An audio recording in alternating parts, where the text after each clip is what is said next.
Water, when unmanipulated, is to find its level, so whether you look at a cup of water, a bathtub, a swimming pool, a lake, or the ocean, it's flat. Of course, natural motion is not considered and doesn't equal a curve. We have 0 authentic pictures of the Earth and they're all composites, and NASA even admits that they Photoshop Earth images. It is Photoshopped, but it's has to be. On numerous occasions, NASA admits that we can't go beyond low Earth orbit, which is between 99 miles and 1,200 miles away. The interesting thing is that the moon is said to be 238,000 miles away, which is a difference of 236,800 miles. No matter if you're on the ground, on top of a building, a mountain, a hot air balloon, an airplane, or looking at high-altitude amateur balloon footage, the horizon never fails to rise right to your eyes. Whether you are looking at Toronto's skyline from Niagara on the lake, 31 miles away, Chicago's skyline from Union Pier, 43 miles away, or even Oahu from Kauai, which is up to 108 miles away from center to center, or 73 miles away from the closest points. You will not see any curvature where it's supposed to be. According to the Pythagorean theorem, which states that the curvature of the Earth is 8 inches per mile squared, Oahu should not be visible whatsoever, but you can see the whole thing. In 1887, Albert Michelson and Edward Morley conducted what's known as the Michelson-Morley experiment.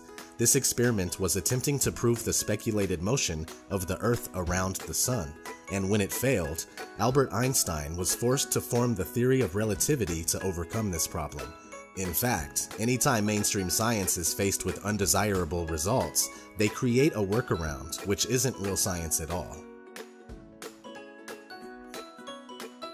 The Sun is claimed to be 93 million miles away, with a radius of over 400,000 miles, but can easily be proven to be much closer and smaller by tracing the crepuscular rays back to its origin in the sky. If the Sun were indeed 93 million miles away, it would simply be impossible to have angled sun rays, as they should all consistently come in straight.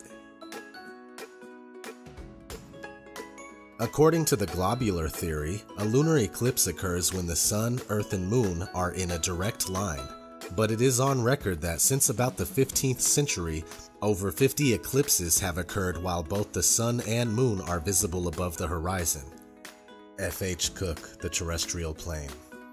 It's a common misconception that the shadow of the Earth causes moon phases. Even the pastors and priests of the science religion readily admit this fact.